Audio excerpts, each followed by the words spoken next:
මට කියන්නකෝ. ඔයාට ඔව්. දැන් කීවේ දැන් දෙක. හා කියන්න. දැන් බලන්න කියන්න. දැන් ඔයා වාසනාවන්තයි. හැබැයි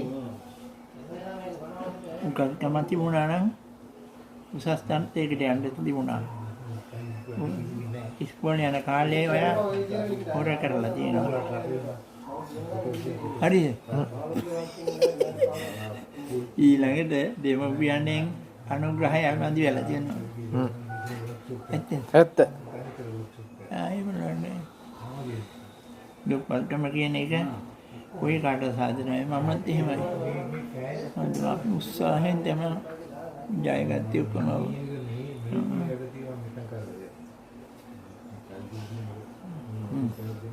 මන්දේ වෙයි. ඔය කොමුද දෙය පිට වාසනාවන්තයි.